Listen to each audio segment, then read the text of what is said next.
യൂട്യൂബിലോ അല്ലെങ്കിൽ ഇൻസ്റ്റാഗ്രാമിലോ നോക്കിയിട്ട് ആരെങ്കിലും കഴിക്കുന്നത് ഭയങ്കര ടേസ്റ്റാണ് എന്നൊക്കെ പറഞ്ഞിട്ടാണ് ആ സാധനങ്ങൾ നമ്മളോട് വിളിച്ച് ചോദിക്കുക. അതൊന്നും ഞാൻ കൃഷി ചെയ്യലില്ല. കാരണം നമ്മുടെ പ്ലാന്റുകൾ മാത്രമേ ഞാൻ കൃഷി ചെയ്യലുള്ളൂ. അത് മാത്രമേ ഞാൻ എല്ലാവർക്കും കൊടുക്കാറുള്ളൂ. കാരണം ടെറസിൻ്റെ മുകളിൽ നിന്ന് തന്നെ ഞാൻ വെട്ടിക്കളഞ്ഞതാണ്. 1-2 എണ്ണം ഇനിയും എനിക്ക് കളയാനുണ്ട്. എന്നിട്ട് കാരണം നമ്മുടെ കൊറോണ സമയത്ത് ഞാൻ തുടങ്ങിയ ഒരു സംരംഭമാണ്. നഴ്സറി ആയിട്ട് തുടങ്ങിയതല്ല. സത്യം പറഞ്ഞു കഴിഞ്ഞാൽ ടെറസിൻ്റെ മുകളിലൊക്കെ കളക്ട് ചെയ്തിട്ട് ഓരോരോ പഴച്ചെടികൾ വാങ്ങിച്ച് വെച്ച് അങ്ങനെ വളർത്തിയതാണ്. നമസ്കാരം, റോയൽ ഗാർഡനിലേക്ക് സ്വാഗതം. ഞാൻ നൗഷാദ്. ഇന്നത്തെ നമ്മുടെ വീഡിയോ നമ്മുടെ ടെറസിൻ്റെ മുകളിലാണ്. നമ്മുടെ ടെറസിൻ്റെ മുകളിൽ കുറച്ച് പഴവർഗ്ഗങ്ങളായിട്ടുണ്ട്. അത് ഇന്ന് വിളവെടുപ്പാണ്.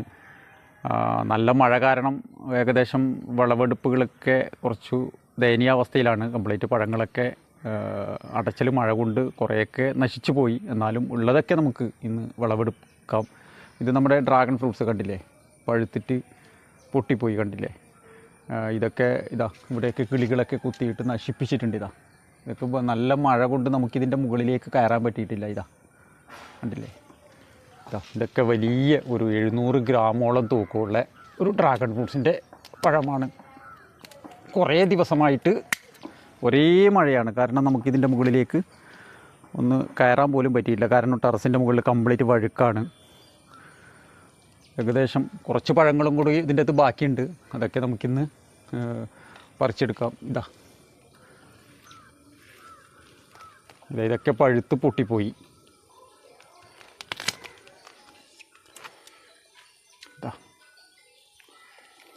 ഇതൊക്കെ എന്താ പറയുക, നശിച്ചു. കുറേയൊക്കെ നമുക്ക് ഇതൊക്കെ പഴുത്ത് പൊട്ടി ഉറുമ്പ് കയറിപ്പോയി. ഇതെല്ലാം നല്ല വലുപ്പമുള്ള ഡ്രാഗൺ ഫ്രൂട്ട്സ്. മലേഷ്യൻ റെഡ് എന്ന് പറഞ്ഞൊരു വെറൈറ്റിപ്പെട്ട ഒരു ഡ്രാഗൺ ഫ്രൂട്ട്സിൻ്റെ പഴമാണ് നിങ്ങൾ ഈ കാണുന്നത്. ഇത് വലിയ കുഴപ്പമില്ല, ചെറിയ പൊട്ട് വീണിട്ടേ ഉള്ളൂ. എന്നാലും നന്നായിട്ട് തന്നെ പഴുത്തിട്ടുണ്ട്. ഇനി നമ്മുടെ വിളവെടുപ്പ് നമ്മുടെ മാങ്ങയാണ്. നീലം മാങ്ങ.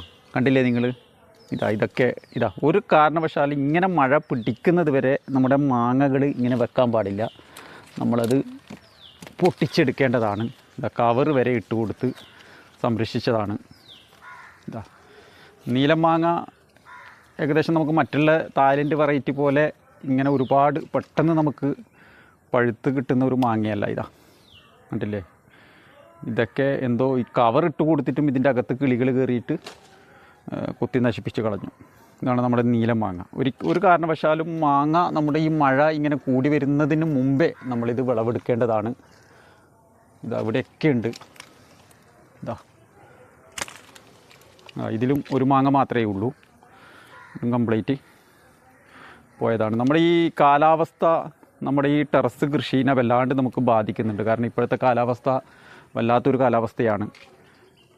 കാരണം മഴ പിടിച്ചു കഴിഞ്ഞാൽ ഒരേ മഴ, ചൂട് വന്നു കഴിഞ്ഞാൽ ഒരേ ചൂട്. അതായത് ഭയങ്കര വെയിലിൻ്റെ ചൂട് 40 ഡിഗ്രി വരെ കൂടി മഴക്കാലത്തായി കഴിഞ്ഞാലും. ഇപ്പോൾ ഈയിടെ ന്യൂനമർദ്ദത്തിന് ശേഷം ആ ഒരാഴ്ച ചൂട് വന്നിട്ട് തന്നെ നമ്മുടെ റംബൂട്ടാനൊക്കെ നമ്മുടെ ശ്രദ്ധ കുറച്ച് മാറിപ്പോയതുകൊണ്ട് റംബൂട്ടാൻ്റെ ഇലകളൊക്കെ കരിഞ്ഞു പോയി. അതുപോലെ നിങ്ങൾ ഈ കണ്ട ഇത് ഉമ്മർ ചാമ്പയാണ്. നമുക്ക് ചാമ്പയിൽ നല്ലൊരു വെറൈറ്റി നമുക്ക് ഉമ്മർ ചാമ്പ തന്നെയാണ്. പക്ഷേ മഴക്കാലത്ത് ഏത് ചാമ്പ നമുക്ക് കായ്ച്ചു കഴിഞ്ഞാലും ഒരു രീതിയിലും നമുക്കത് മധുരം ഉണ്ടാവില്ല. ഉമ്മർ ചാമ്പയൊക്കെ നന്നായിട്ട് ഇത് ഒരുപാട് 2-3 പ്രാവശ്യം ഈ വർഷം ഞാൻ ഇത് വിളവെടുത്തതാണ്. ഇതിൻ്റെയൊക്കെ വീഡിയോ ഞാൻ ഈയിടെ എൻ്റെ ഈ ചാനലിൽ ചെയ്തതാണ്. അത് മാത്രമല്ല കണ്ട കംപ്ലീറ്റ് നിലത്ത് പൊഴിഞ്ഞു പോയിട്ട് കണ്ട. ഒരു കാരണവശാലും നമുക്ക് മഴയ്ക്ക് മുമ്പേ ഇതിൻ്റെ മുകളിൽ മൊട്ടുകളും പൂവുകളും ഉണ്ടെങ്കിൽ ഇതൊക്കെ ഇനി ഞാനിത് കായ്ക്കാൻ അനുവദിക്കില്ല. കാരണം ഇനി മുട്ടുകൾ വന്നു കഴിഞ്ഞാൽ കട്ട് ചെയ്ത് കളയണം. ഇല്ലെങ്കിൽ നമ്മുടെ തൈയുടെ ആരോഗ്യം പോവും, നമുക്ക് പഴങ്ങൾ നമുക്ക് തീരെ കിട്ടാതെയാവും. മഴക്കാലത്ത് ഒരു ചാമ്പ കിട്ടിക്കഴിഞ്ഞാൽ എത്ര മധുരമുള്ള ചാമ്പയുണ്ട് എന്ന് പറഞ്ഞു കഴിഞ്ഞാലും നമുക്ക് മധുരം അനുഭവപ്പെടില്ല. അതാണ് ചാമ്പയുടെ ഒരു പ്രത്യേകത. ഏറ്റവും കൂടുതലായിട്ട് ഞാൻ ചെയ്യുന്നത് 2 ഇനം ചാമ്പയാണ്. അത് എൻ്റെ വീഡിയോയിൽ ഞാൻ കൂടുതൽ ഇട്ടതാണ്. അതായത് ഒന്ന് ഞാൻ ചെയ്യുന്നത് ഈ ഉമ്മർ ചാമ്പയും പിന്നീട് ദൽഹരി ചാമ്പയാണ്. നമുക്ക് മധുരമുള്ള ചാമ്പ ഈ ഒരു 2 ഇനമാണ്. ഒരുപാട് വെറൈറ്റികളുടെ നമുക്കിന്ന് ചാമ്പ നമുക്ക് കിട്ടാനുണ്ട്. ഇനി നിങ്ങളുടെ പരിചയപ്പെടുത്താനുള്ളത് നമ്മുടെ ഗോൾഡൻ സീതപ്പഴമാണ്. കണ്ടില്ലേ, ഇതൊക്കെ നമുക്ക് ഡ്രമ്മിൽ കായ്പ്പിക്കാൻ പറ്റുന്ന ഒരു പഴമാണ്. ഒന്നും ആയിട്ടില്ല, ഇത് പഴുത്തിട്ടുമില്ല. ഇതൊക്കെ വലിയൊരു പ്രശ്നമില്ല. എന്നാലും അടച്ചൽ മഴയാണെങ്കിൽ ഇത് ഒരു കറുപ്പ് വരുത്തുന്നുണ്ട്. ഇതിലൊന്നും പഴുക്കാൻ തുടങ്ങിയിട്ടില്ല. ഇനിയെങ്കിലും തെളിച്ചം ഉണ്ടായിക്കഴിഞ്ഞാൽ നമുക്കിത് പഴുത്തിട്ട് കിട്ടുന്നതാണ്. സീതപ്പഴം ഇഷ്ടം പോലെ ഉണ്ടായിട്ടുണ്ട്. അവിടെയുണ്ട്, ഇവിടെയുണ്ട്. ഇതൊക്കെ നമുക്ക് ഡ്രമ്മിൽ വെച്ചിട്ട് കായ്പിച്ച് എടുക്കാൻ പറ്റുന്ന ഒരു പഴവർഗ്ഗ ചെടിയാണ് നമ്മുടെ ഈ സീതാപ്പഴം. സീതാപ്പഴം 3 വെറൈറ്റികളുണ്ട്. ഒന്ന് ഗോൾഡൻ ഉണ്ട്, ഗ്രീൻ ഉണ്ട്, അതുപോലെ റെഡ് ഉണ്ട്. ഞാൻ കൂടുതലായിട്ടും ഗോൾഡാണ് ചെയ്യുന്നത്. ഗോൾഡൻ നമുക്ക് കുറച്ച് വലുപ്പത്തോട് കൂടിയിട്ട് തന്നെ കിട്ടുന്ന ഒരു പഴച്ചെടിയാണ്. നമുക്ക് ടെറസിൻ്റെ മുകളിലൊക്കെ വളർത്താൻ പറ്റുന്ന ഒരു ഇനം നമുക്ക് ഗോൾഡാണ് നമുക്ക് നല്ലതായിട്ടുള്ളത്. എല്ലാ സീതപ്പഴവും നമുക്ക് ഡ്രമ്മിൽ കായ്ക്കുന്നതാണ്. അപ്പം ഇതാണ് നമ്മുടെ ടെറസിൻ്റെ മുകളിൽ നിന്ന് ഇന്ന് വിളവെടുത്ത പഴവർഗ്ഗങ്ങളായി കാണുന്നത്. ഒന്ന് നീലമാങ്ങ, അതുപോലെ ഉമ്മർചാമ്പ, അതുപോലെ ഡ്രാഗൺ ഫ്രൂട്ട്സ്. അതായത് ഈ ഒരു ചെറിയൊരു സ്ഥലത്ത് തന്നെ എൻ്റെ ഈ ടെറസ് വരുന്നത് 1200 സ്ക്വയർ ഫീറ്റാണ്. ഇവിടെ ഞാൻ അത്യാവശ്യം നമുക്ക് വിളവ് കിട്ടുന്ന പഴവർഗ്ഗ ചെടികൾ മാത്രം ഞാൻ വെച്ച് പിടിപ്പിച്ചിട്ടുള്ളൂ. ഒരുപാട് വെറൈറ്റികൾ ഫ്രൂട്ട്സ് പ്ലാന്റുകളുണ്ട്. എന്നെ വിളിച്ചിട്ട് തന്നെ അതുണ്ടോ ഇതുണ്ടോ എന്നൊക്കെ ചോദിക്കലുണ്ട്. അതിനൊക്കെ ഞാൻ വിളിക്കുന്നവരോട് ഞാൻ നല്ല രീതിയിൽ തന്നെ മറുപടി പറഞ്ഞു കൊടുക്കലുണ്ട്. കാരണം നമ്മൾ ഒരുപാട് വെറൈറ്റികളുടെ പിറകി പോകരുത്. അതൊന്നും നമ്മൾ അതിൻ്റെ ടേസ്റ്റ് പോലും അറിയാതെ, അതിൻ്റെ റിവ്യൂ പോലും അറിയാതെ കണ്ട യൂട്യൂബിലോ അല്ലെങ്കിൽ ഇൻസ്റ്റഗ്രാമിലോ നോക്കിയിട്ട് ആരെങ്കിലും കഴിക്കുന്നത് ഭയങ്കര ടേസ്റ്റാണ് എന്നൊക്കെ പറഞ്ഞിട്ടാണ് ആ സാധനങ്ങൾ നമ്മളോട് വിളിച്ച് ചോദിക്കുക. അതൊന്നും കൃഷി ചെയ്യലില്ല. കാരണം നമ്മുടെ കാലാവസ്ഥയിൽ നമുക്ക് പഴം നല്ല രീതിയിൽ നമുക്ക് ടേസ്റ്റുള്ള പഴങ്ങൾ കിട്ടുന്ന പ്ലാന്റുകൾ മാത്രമേ ഞാൻ കൃഷി ചെയ്യലുള്ളൂ. അത് മാത്രമേ ഞാൻ എല്ലാവർക്കും കൊടുക്കാറുള്ളൂ. കാരണം ഞാൻ ഇതുപോലെ വെറൈറ്റികൾ നോക്കി എല്ലാം ഒരു വകയുള്ള ഫ്രൂട്ട്സ് പ്ലാന്റുകളൊക്കെ ഞാൻ ഒരുപാട് ഈ ടെറസിൻ്റെ മുകളിൽ തന്നെ ഞാൻ വെട്ടിക്കളഞ്ഞതാണ്. 1-2 ഇനിയും എനിക്ക് കളയാനുണ്ട്. എന്നിട്ട് കാരണം നമ്മുടെ സ്ഥലം വെറുതെ നമുക്ക് വേസ്റ്റ് ചെയ്യേണ്ട.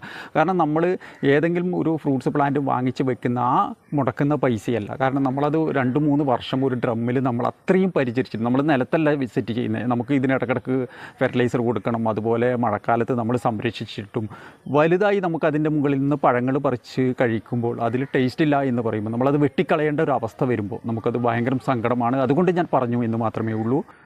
അതുപോലെ ഞാൻ എൻ്റെ ഈ ടെറസിൽ വെച്ച എല്ലാ പഴവർഗ്ഗ ചെടികളും ഞാൻ കാണിച്ചിട്ടില്ല. ഞാൻ ഇതിനു മുമ്പിൽ ഒരുപാട് വീഡിയോകൾ ഞാൻ ചെയ്തതാണ്. എന്നാലും ഞാൻ അടുത്തൊരു വീഡിയോയിൽ ഞാനിത് പരിചയപ്പെടുത്തി തരുന്നതാണ്. അതുപോലെ നിങ്ങൾ എൻ്റെ ഈ വീഡിയോ ആദ്യമായിട്ടാണ് കാണുന്നുണ്ടെങ്കിൽ സബ്സ്ക്രൈബ് ചെയ്ത് ലൈക്ക് ചെയ്ത് സപ്പോർട്ട് ചെയ്യുക. ഇത് കൂടുതൽ പേരിലേക്ക് എത്തിക്കാൻ വേണ്ടിയിട്ട് ഷെയർ ചെയ്യുക. അതുപോലെ നിങ്ങൾ ഈ ടെറസിൻ്റെ മുകളിൽ ഞാനിപ്പോൾ വെച്ചിട്ട് ഞാൻ ഈ സത്യം പറഞ്ഞു കഴിഞ്ഞാൽ നഴ്സറി നടത്തുന്ന ഒരാളല്ല. ഞാൻ ആദ്യം ലൈറ്റ് ആൻഡ് സൗണ്ടും അതുപോലെ വാടക ഷോപ്പുമായിട്ട് പോയ ഒരാളാണ്. അപ്പോൾ കൊറോണ സമയത്ത് ഞാൻ തുടങ്ങിയൊരു സംരംഭമാണ്. നഴ്സറി ആയിട്ട് തുടങ്ങിയതല്ല. സത്യം പറഞ്ഞു കഴിഞ്ഞാൽ ടെറസിൻ്റെ മുകളിലൊക്കെ കളക്ട് ചെയ്തിട്ട് ഓരോരോ പഴച്ചെടികൾ വാങ്ങിച്ച് വെച്ച് അങ്ങനെ വളർത്തിയതാണ്.